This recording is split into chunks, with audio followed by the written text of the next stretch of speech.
while their family members are threatened as consequence of those. Were they threatened? His government produced a briefing note which exposed these threats to the MP's family 2 years. Okay, wait, what are these threats to the MP's family? Were they threatening to like kidnap Michael Chong's children? Threats to his family. Okay, CBC, tell us, what are the threats? If they were threats to your family, how come CSIS had to tell you about them? You would probably know? Wouldn't that be the whole point? Well, did you feel threatened? Because apparently this is the first you're hearing of it. I just don't understand. What is the threat? It's a wonderful day in the homiehood, a wonderful day for a homie.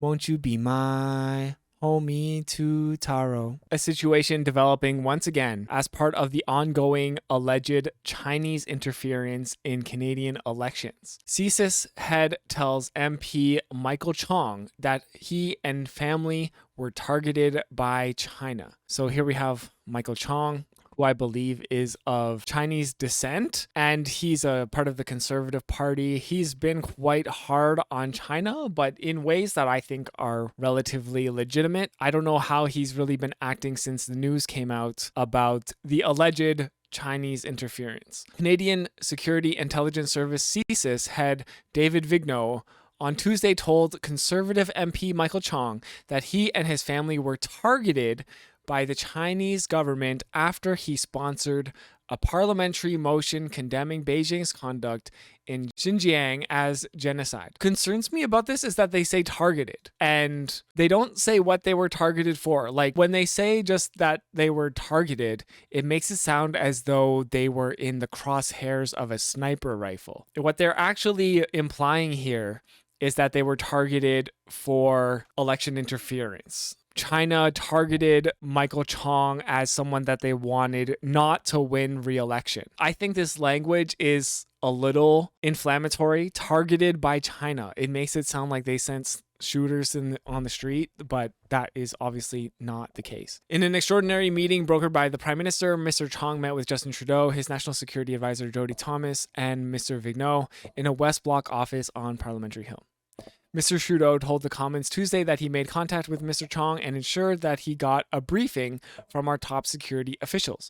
Mr. Chong and Mr. Vigneault informed him he was authorized to read to him from the CSIS report quoted by the Globe because it relates to a threat to you and your family. Mr. Chong said the government's negligence in notifying him of China's targeting back in 2021 represents a significant mistake. This is very concerning, and it's either a breakdown in the machinery of government or a political failure. So this is where my agreeing with Michael Chong departs in a major way. I don't think this is concerning.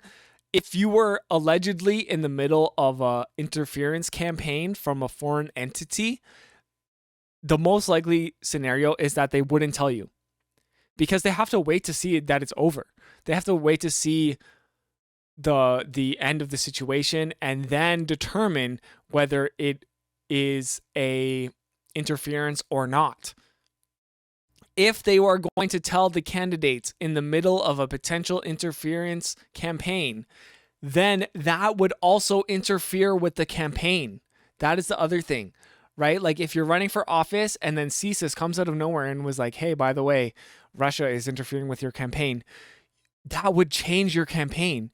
You would then go to the press and be like, oh my God, look, Russia is trying to interfere with my campaign. You would rally around that idea instead of talking about the ideas, the important things that affect the lives of Canadians. So to me, this is nothing out of the ordinary. And also, Michael Chong won. So how did China target them in any major way that actually affected them from holding political office? It's the whole thing is contradictory, right? So, and also, he's being informed now. He's meeting with CSIS and Justin Trudeau now to be informed. So it's like, I can't believe they didn't inform me. Bro, you literally just came out of a meeting where they informed you. Like, what do you mean? It's like when you're like that stereotypical situation when there's like a couple and they're like, how come you didn't tell me? And they're just like, I'm telling you now. You know, it's like, okay, yeah, now you know. He recalled CSIS officials met with him on June 24, 2021. This was part of an outreach to numerous parliamentarians that the Globe has previously reported on. It was a broad briefing on foreign interference, Mr. Chong said. They did not tell me there was a diplomat in the Chinese consulate in Toronto that was targeting my family. Now, I don't understand how his family is being targeted. Like, I can understand how he, as a politician, his campaign could be targeted or a counter campaign could be run in like Chinese media. How were they targeting his family? I don't understand that. Unless he just means that this is his job, this is how he makes money. By targeting him, you are also targeting his family. That much is not clear to me. So we have the goods. We're gonna watch some of question period spicy exchange. I'm not sure if Michael Chong joins the fray, but I suppose we're gonna see. We're watching on CPAC website because they got the HD quality. For some reason, they don't add full HD onto their YouTube channel. However, the subtitles suck significantly more, so we'll see how that goes. Question orale, the Honourable Leader of the Opposition. On apprend aujourd'hui. Today we learned that Beijing worked to punish a family member of a parliamentarian here in this House for a vote.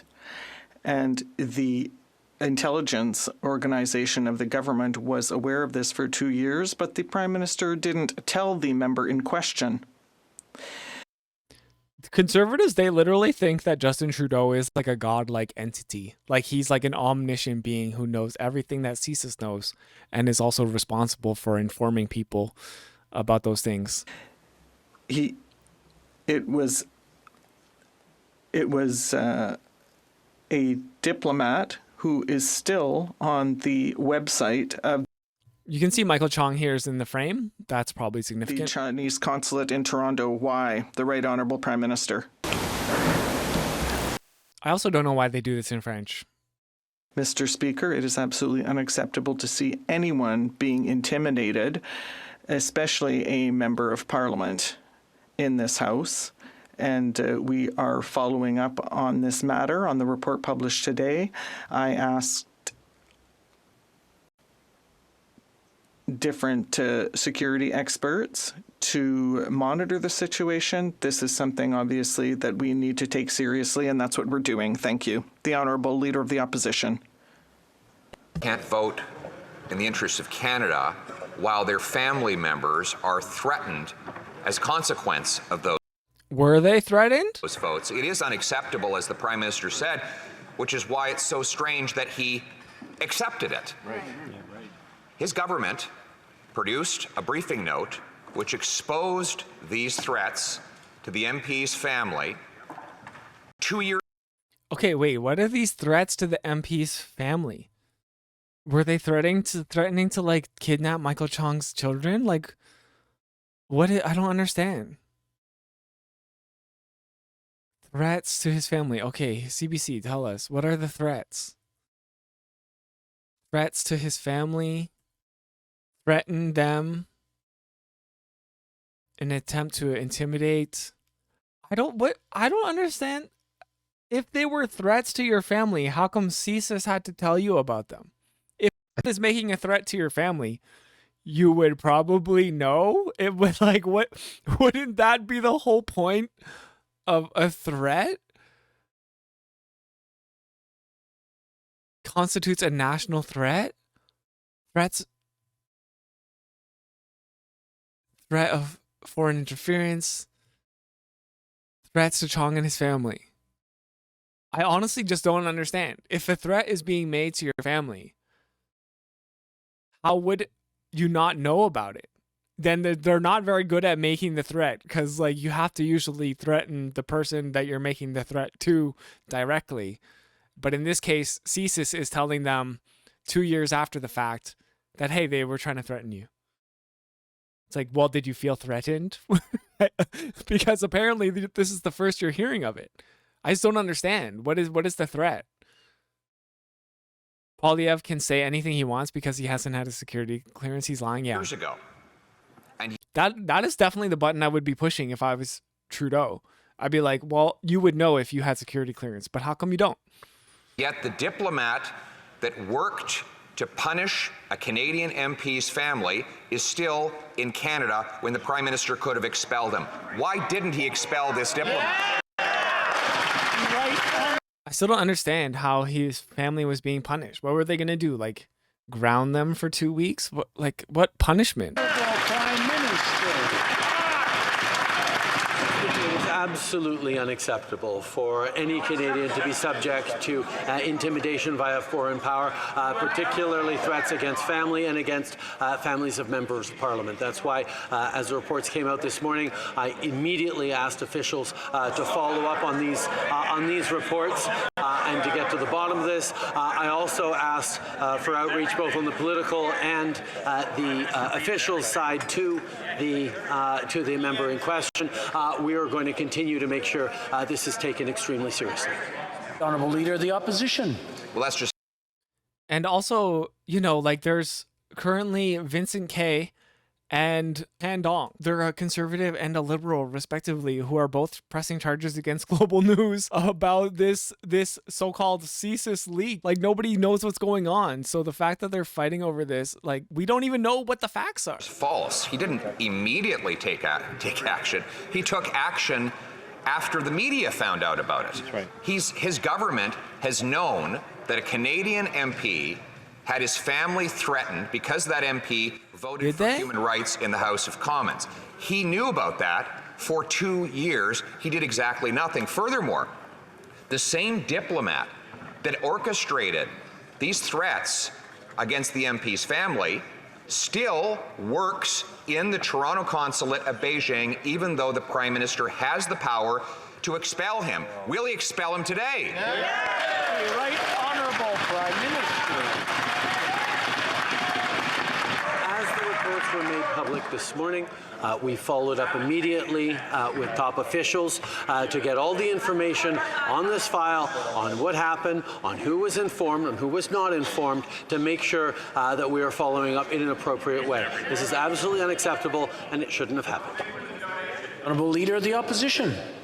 And yet he did accept it for 2 years. The same briefing note indicated 2 years ago that Beijing saw Canada as uniquely vulnerable to its interference because we have no foreign interference laws to stop them.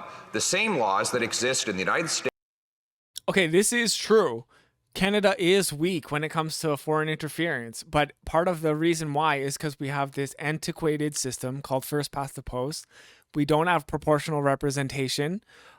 News media in Canada is like allowed to like run amok and encourage like fascism and fake news like all the time, you know? And it's like, yeah, there are legitimate concerns. The concern to me is that they're trying to pin this on Trudeau like he did anything, or pin this on really anyone. But this is holistically like a Canadian problem, and not just with China, but also with the US, especially the US actually, and Russia and other foreign entities. States and Australia to force those paid by foreign dictatorships to register are not in existence here in Canada. The Liberals committed to doing this, and they are doing this. Like, so the fact that they are fear-mongering around this, saying that Justin Trudeau doesn't want to strengthen these things, is not true. A lot of conservatives will just eat it up because they're on Team PP. If you're watching this and you're new to my channel, I'm not a liberal. I'm not on Team Trudeau. I'm not even on Team Jagmeet Singh, although I lean towards the NDP because I'm a socialist. However, NDP is just liberal light. Now, the CSIS warned him about this in the summer of 2021. On what date will we get a foreign influence registry to protect Canadians against these abuses? I mean, the wheels are already in motion. And then I suspect that when Justin Trudeau does get this done, Poilievre will say something like, see, look, we forced them to do this. It's like, no, you didn't. It's you don't really have power within this house. The Right Honourable Prime Minister. Speaker, as a government, we've put in place many mechanisms to ensure that Canadians and our institutions are protected from foreign interference, and we are continuing to step up to add more. We brought in NSICOP, it's an oversight committee of parliamentarians. We brought in NSIRA. We created an elections integrity committee composed of top civil servants, and we are right now looking to establish a foreign agent registry, making sure through consultations with potentially impacted communities that it's done the right way. That's what we will continue to do to keep Canadians safe. Honourable Leader of the Opposition. More administrative and bureaucratic mumbo-jumbo to conceal his inaction. What does he think is going to happen? How does he think that there is going to be any protections against foreign interference? It's going to be bureaucratic mumbo-jumbo. Like, what does he want? Like, he wants to put up like a shield all over Canada that it's going to like protect us as if it's the USS Enterprise. Like, all that he is calling for is more bureaucratic mumbo jumbo. It is now required that you register if you lobby for the food bank, but it is not required to register if you do paid work on behalf of a foreign dictatorship to influence Canadian politics. But let's move over to police stations. His public safety minister claimed that all Beijing's police stations have been closed. Today, 2 of those police stations reportedly said, no, they're open, they're operating right here in Canada. Why is the Prime Minister allowing a foreign dictatorship to run police stations on our soil? I hate this framing. I hate that they call them police stations. Like, they're essentially diplomatic, what do you call them? Diplomatic centers? How come I can't think of this word?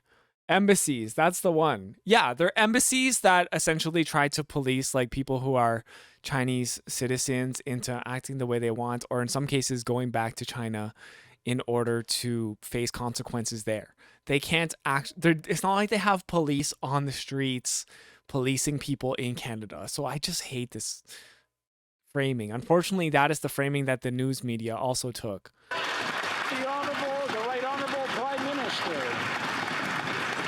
You know, the RCMP is taking action against these foreign police stations.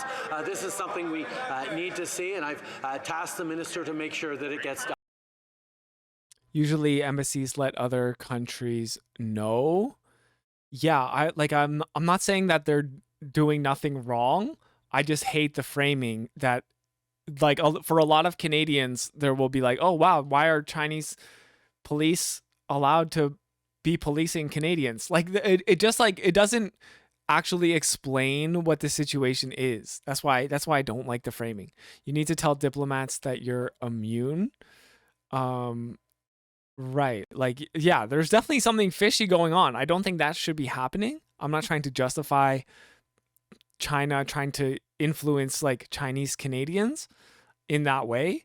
I just think the whole foreign police stations on Canadian soil thing is like a improper framing of what's actually going on. The Honourable Member for La Prairie. Mr. Speaker, according to Pascal Fournier, the former CEO of the Trudeau Foundation, her predecessor, Mr. Rosenberg, is mixed up in the notorious 140,000 Chinese donation. He discussed directly with the donors through a Chinese regime organization, and he even issued a receipt to an address in China, and then he claimed publicly that this was a donation from a Canadian company. This is the man tasked by the Prime Minister to inquire into foreign interference, but he was involved, mixed up in it up to his neck. In the end, the Liberal inquiry into foreign interference is just smoke and mirrors. Is that right? The Right Honourable Prime Minister. Mr. Speaker, as everyone in this House knows full well, I have not had any contacts with the Trudeau Foundation for 10 years, but as a government, we have taken concrete actions over the past years to fight foreign interference, and we're going to continue to do the work to ensure that all Canadians are safe and that their institutions and democracy are sound. The Honourable Member for La Prairie. So the Prime Minister appointed Mr. Rosenberg, a former member of the Trudeau Foundation, who is mixed up in this Chinese interference case. And then to inquire into Chinese interference, the Prime Minister appointed David Johnston, who's also a former member of the foundation. So anything to do with the Liberal inquiry into Chinese interference goes through these two men. And they are from the Trudeau Foundation, which itself is mixed up in this. Mr. Speaker, how can the Prime Minister ask Quebecers to believe this? When will we get a real public independent inquiry? Thank you. The Right Honourable Prime Minister. Okay, so what's going on here? They want a public inquiry. Everybody does, actually, not just the Conservatives, but obviously the Bloc and the NDP do as well. And the Liberal move here is to essentially draw out this process as long as they can. Because when all of these leaks were first coming out, the issue was quite hot, right? And everyone was talking about it. Now, people actually don't even care. They've already lost track of the story. So the longer they draw this out, the less heat they are theoretically going to get. And in that regard, politically, they have done a good job. Mr. Speaker, our former Governor General, David Johnston, is responsible for determining whether and how such a public inquiry should go forward. And that is why we used an independent expert to reassure Canadians that everything possible is being done to fight interference. And we want to reinstate the trust in our institutions and in our democracy. Thank you. The Honourable Member for New Westminster Burnaby. New and troubling information has come to light through Okay, so here's the Bloc, and the Bloc has spoken, now the NDP is speaking. Sics, which says that China considers Canada a high priority target and employs incentives and punishment to target this House and Chinese Canadians. This threatens the safety of members of Parliament, Chinese Canadians, and their families in China. It's enough, Mr. Speaker. When will the Liberals finally launch a public, independent inquiry on foreign interference in Canada? I mean, it feels a lot weaker coming from the NDP because they're upholding this Liberal government. And I mean, like, the answer might be, if you want it so badly, you could break your supply and confidence agreement and force them to do a public inquiry, but their NDP is not willing to use their power in that way. So I don't think this is like a full-throated endorsement of that idea. The Right Honourable Prime Minister. Mr. Speaker, for many years now. I wish they would just speak English. I know I'm kind of like I'm a francophobic maybe, but like English is just much easier to understand than the translator, you know? We have been putting in place mechanisms and programs to counter foreign interference, to ensure that everything possible is being done to fight Chinese interference. We're going to continue to use those tools. We're going to continue to put in place further tools. We know that this is an issue that Canadians take seriously, and so do we.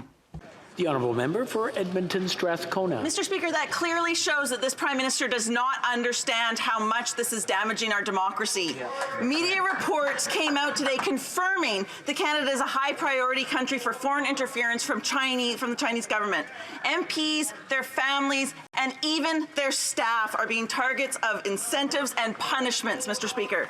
Canadians deserve transparency, and this government has refused to call a fully public inquiry every step of the way. Why does the government fail to bring forward the one thing that will restore trust in our democracy? I honestly don't think it will restore democracy. Like, even if there's a public inquiry, we're talking about classified documents, and there's no guarantee that anything will be restored or that we'll even learn more through a public inquiry. So I think, I don't know. I guess I just think this is all a waste of time. The energy could be put into strengthening Canadian democracy, which is unlikely anyways. How many years of French did they put you through? I guess from grade 4 to 9, 5 years. Not enough, apparently. Right Honourable Prime Minister.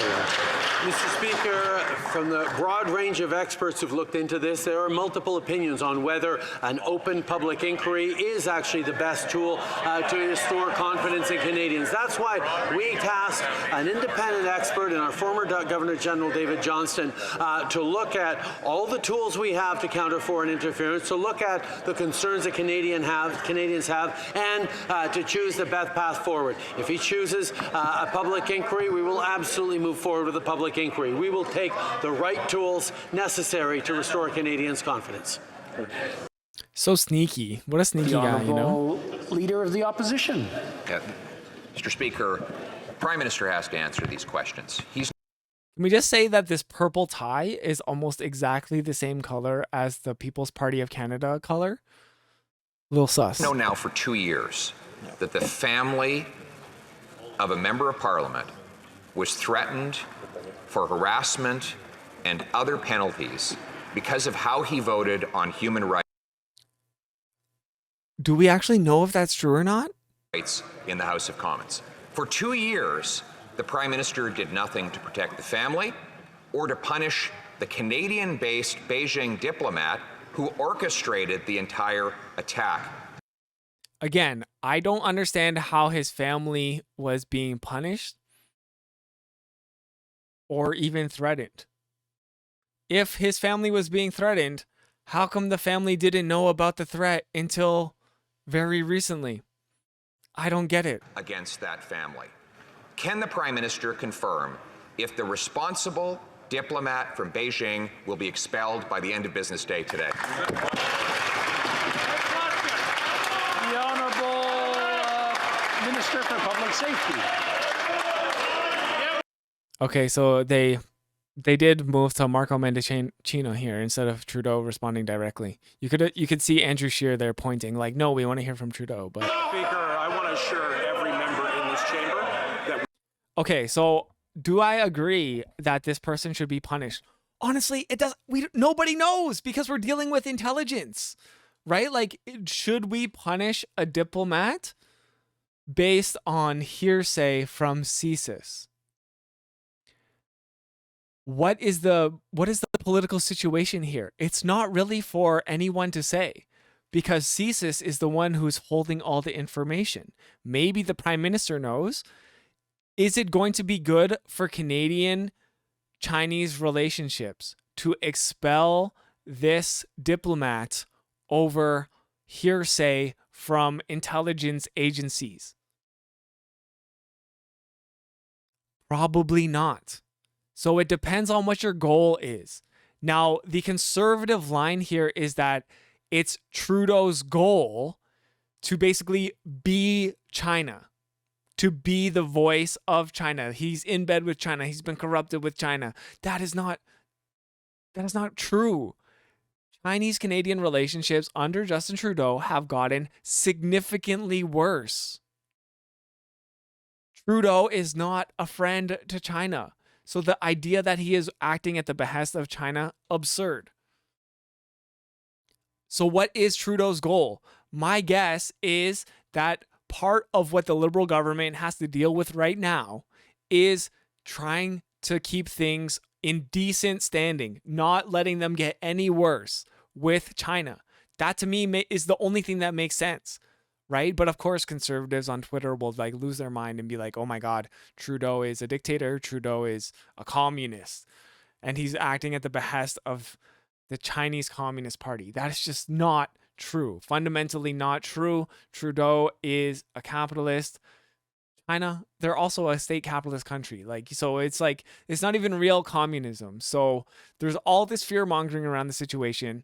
But the truth is, our elections are under threat, not from China, but from themselves. They're not proportionally representative of the Canadian population as they currently exist. And if we want to beat China, if we want to show that democracy is better than authoritarianism, then why don't we strengthen our democratic institutions and show them that democracy works and it's better and representation of the population is going to benefit Canadians, because we're gonna suddenly see those things that we're always fighting for. We're gonna see better healthcare and education because the people we're electing are actually representing Canadians, and that's all we really want. That's what the majority of Canadians want, but we never get those things because our system is broken. You end up getting 30% of the vote and Conservatives take power somehow. It's insane. We take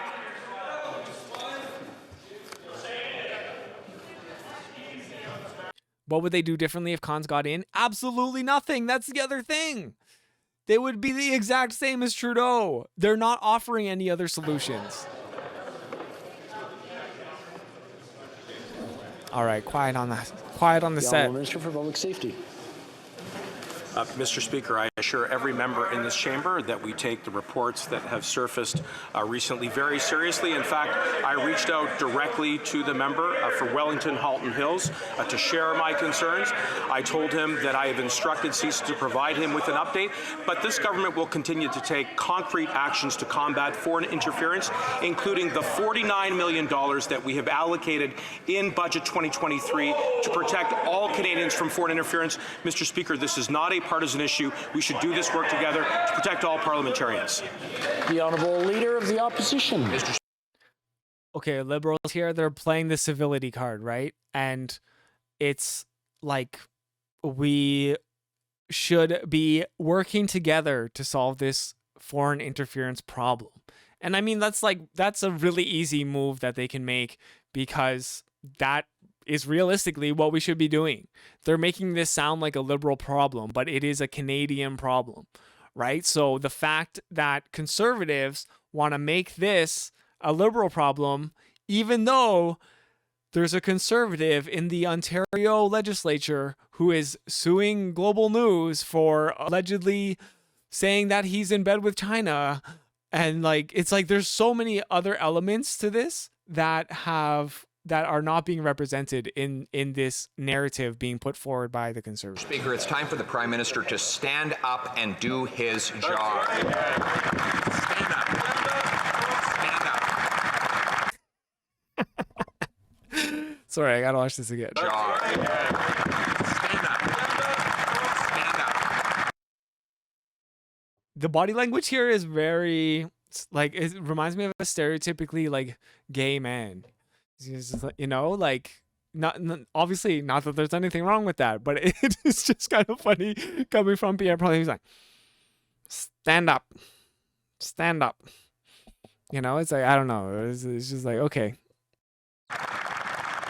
This is a pro LGBTQ plus move from Pierre Poilievre here, acting like a dictator. That's right, a dictator for the gays. A tater with a dick.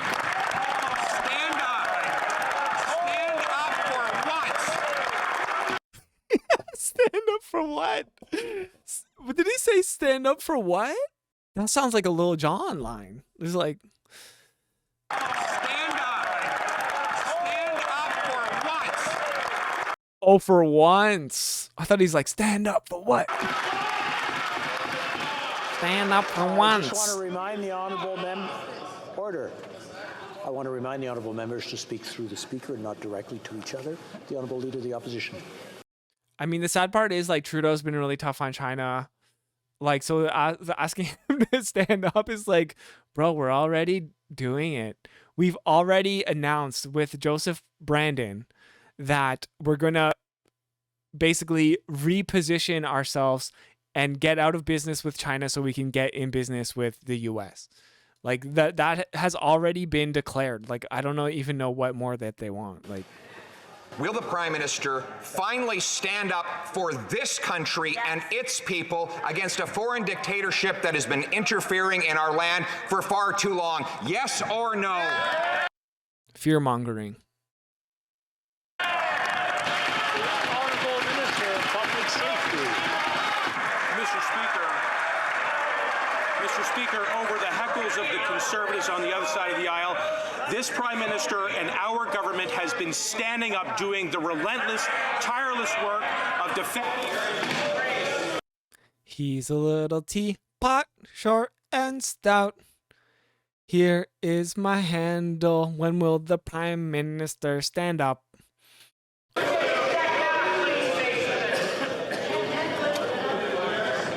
Okay, order. This is not a good start to a Monday, and it started off fairly well. Speaker of the House is like, on a Monday, guys? Really? On a I Monday? just want to... Okay, wait a minute. When you start heckling the speaker, there's a problem there. So, are we going to play nice, or do we start getting tough? I'll let the Honourable Minister for Public Safety start again, and I want to remind the Honourable members how we're going to scramble things or maybe eliminate a few questions as well. The Honourable Minister. Mr. Speaker, this government has been doing the concrete, tireless work that is necessary to combat foreign interference, to protect our democratic institutions by creating new powers, adding more resources for all of the security and intelligence agencies that are there to protect our communities, our institutions, and most importantly, Canadians, Mr. Speaker, I encourage the Conservative politicians on the other side of the aisle to get behind what is a nonpartisan cause and protect Canadians. The Honourable You know what? Like, I think this is probably the most politically expedient strategy for the Liberals, but I am disappointed to see that they're not going on the attack. You know, I would definitely be judo flipping this and being like, Pierre Poilievre, how come you don't have security clearance and can't receive CSIS briefings? What are you scared of? How come you're scared of getting a background check? How come you're scared of your wife getting a background check? Right? Like, you have to go on the attack. Leader of the Opposition. Well, at least I got a direct answer. I asked if he would stand up, and of course he did not stand up, which is very clear. No, Mike, we want the drama, all right? Like, weaponize the drama. That's politics. This Prime Minister knew for 2 years that Beijing thought Canada was uniquely vulnerable to its bullying and interference because we do not have anti-foreign interference laws, unlike the Australians and Americans. And yet, Justin Trudeau ran in a platform saying that he would bring in these protections. Like, what are you trying to say? for 2 years after his intelligence bodies warned him of that, he did absolutely nothing. Will he stand up and do his job now? CSIS said that China was not able to influence the election in a significant way and did not meet the threshold that Canadians needed to know about the interference. And then a sole leaker from supposedly CSIS, again, we don't know. We watched a video where the former director of CSIS said, don't actually believe that it's from CSIS. A lone leaker from CSIS leaked this information that CSIS as a whole felt like Canadians didn't even need to know because it didn't warrant the level of interference. The Honourable Deputy Prime Minister.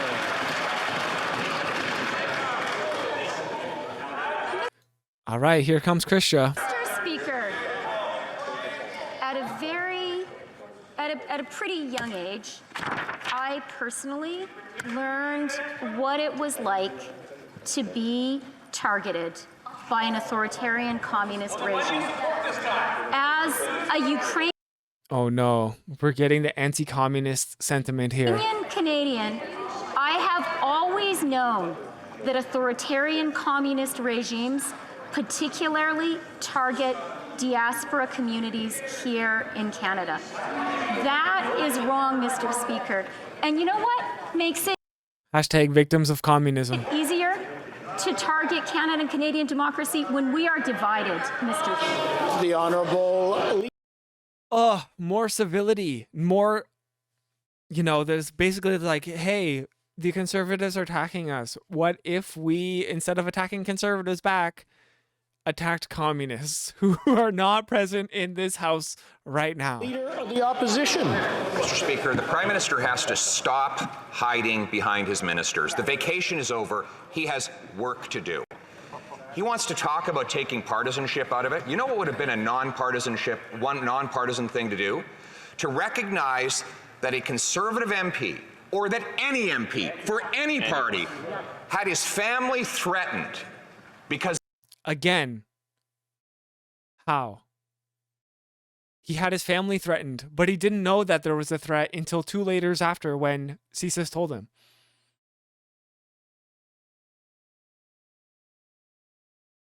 Sounds like a real threat to me. Of a vote casted on this floor and to take immediate action against the diplomats that did those threats. That would have been the nonpartisan thing to do. Why didn't he do it? Honourable Parliamentary Secretary.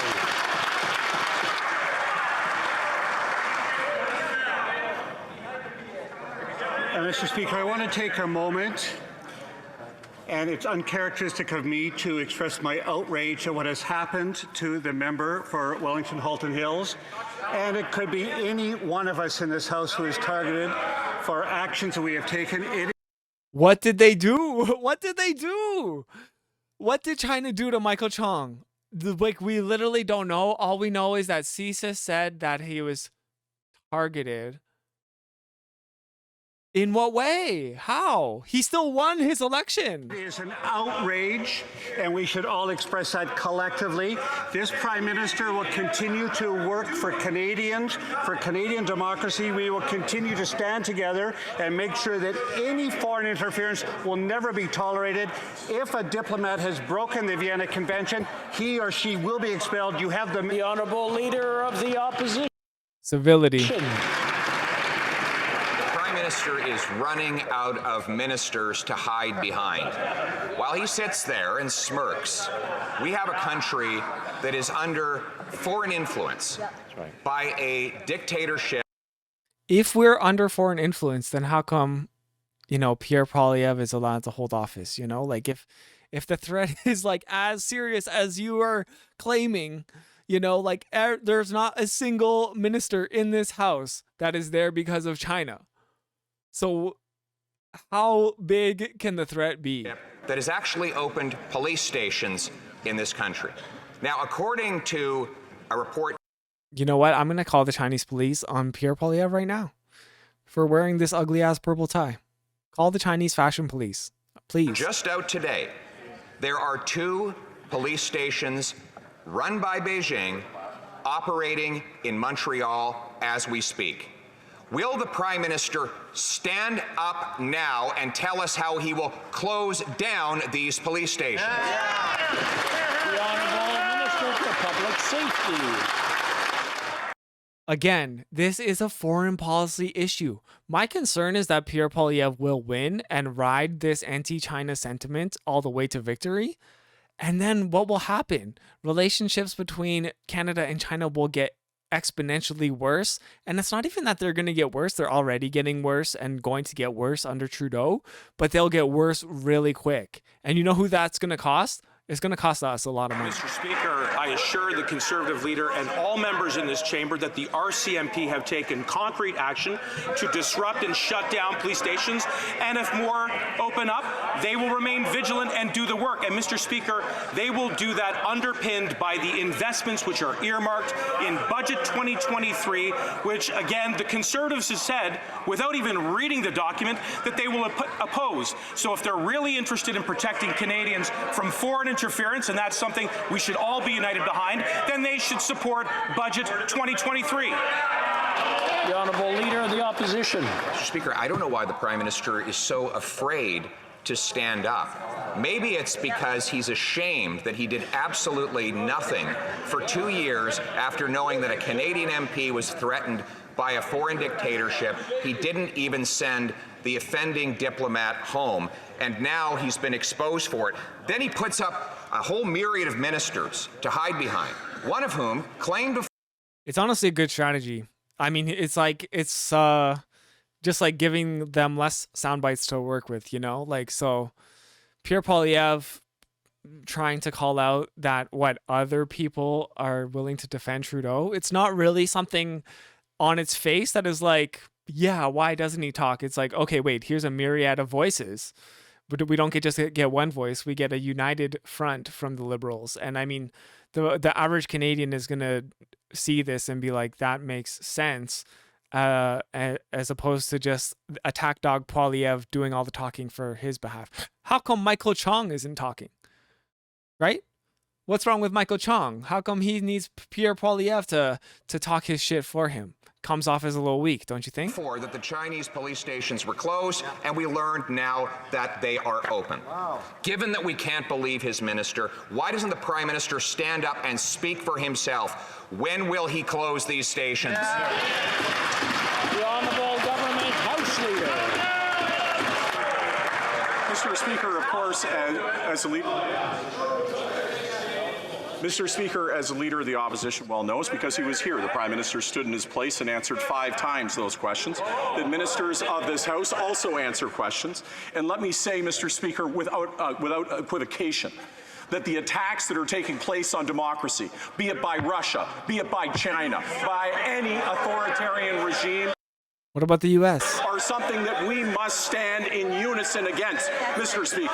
That the attack on one member of this Democratic House is an attack on every single one of us. We cannot direct, Mr. Speaker, our security and intelligence, but we can sure stand up for democracy.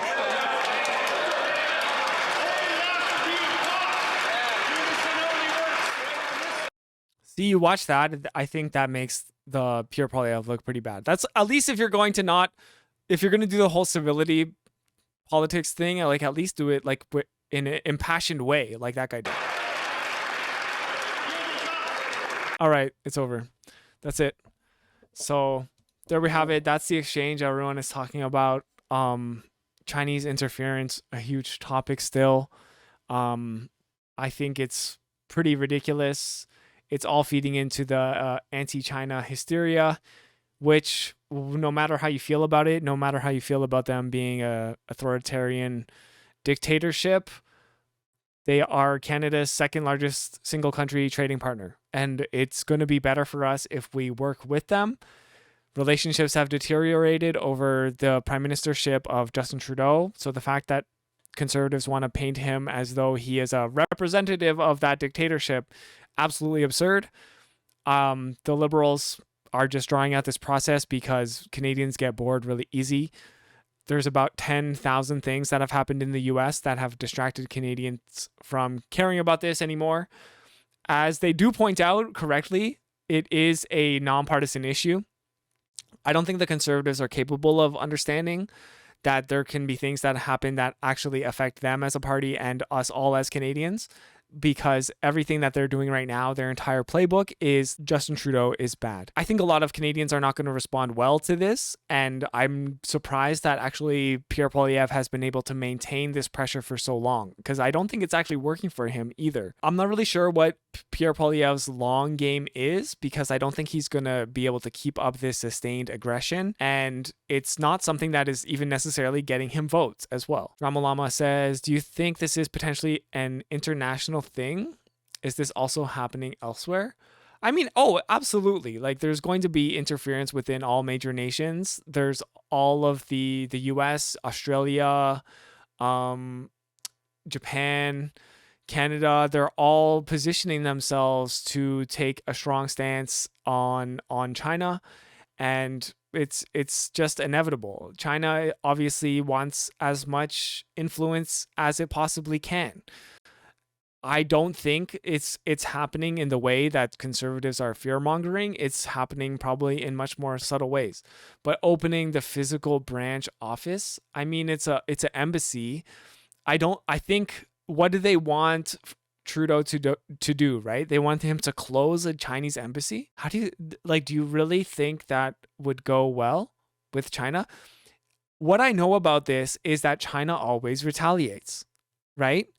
And I think what the Conservatives need to know, consulate, embassy, it doesn't matter. All that matters is the headline of Justin Trudeau closes Chinese consulate.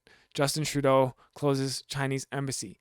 And then, we can think about how this worked with the Huawei executive. We took her into custody, and they took 2 Michaels, not just 1 Michael, but 2 whole Michaels into custody. Right. And it is a game of you act and there's a reaction, and then there's a reaction to that and a reaction, and things get worse and worse and worse and worse and worse. There has to be a diplomatic solution. You can't just close the consulate, close the embassy. You have to work together with China in order to make sure that they're not policing Chinese Canadians to go back to China and face consequences there, right? You have to secure amnesty for those people who are being persecuted by the Chinese consulate or embassy, right? Like there are diplomatic solutions. What Pierre Poilievre is calling for, he wants Trudeau to shoot himself in the foot, right? That's what he's calling for. He's like, hey, Trudeau, here's a gun. Why don't you just shoot yourself in the foot, right? And Trudeau would be absolutely foolish to cave to those pressures.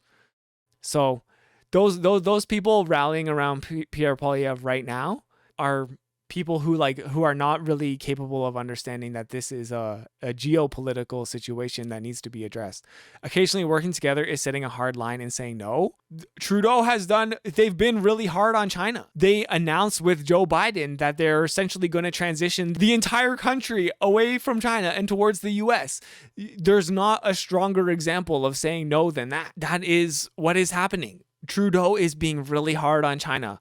It's hard to be any harder and maintain that diplomacy. You start saying no to some trivial thing and China retaliates, and then we have to retaliate, and then things get worse and worse and worse, and then China invades Taiwan, and then we're at World War III. If we could transition our economy to be more in North America, I don't even necessarily think that's a bad thing. But to do it like this, just to be like, embassies closing down, we're censoring WeChat, we're censoring TikTok, we're shutting down all of these apps that are created in China, all of that stuff, whatever. It doesn't even matter that much. What we should be investing that energy in is educating people to discern misinformation from information, right? Instead of being yes, propaganda exists. Whether it's Chinese or Canadian, it exists. Whether it's American, whether it's right-leaning or left-leaning, it exists. But being able to parse through that information, that is the skill that we need every Canadian to have. So instead of focusing on this outside influence over our elections, why don't we focus on educating Canadians? Why don't we focus on strengthening our elections so that they're nearly impossible to hijack because we have proportional representation? Which doesn't mean that you can win an election with a handful of people who are getting their information from Rebel News or from some Chinese state media outlet, right? That is the point. We need to strengthen our democracy because we believe in democracy, as we claim every day when we say, wow, China is an authoritarian country. Wow, we need to give more funding to Ukraine to oppose authoritarianism. Yes, right? Those are authoritarian countries. So let's oppose them. Let's show them that democracy works and that Canada and the people of Canada have control over their democracy. Instead, what we're getting from the Conservatives and from really everyone across the board, the news media especially, I think, is that there's no trust in our elections. And that's true, but not because of China, but because it is a broken system that delivers us these small minority of voters to get a majority government like they do here in Ontario. So the system is broken, and a lot of Canadians feel that. And what Conservatives do is that they take that anger and they channel it towards a problem that doesn't even exist.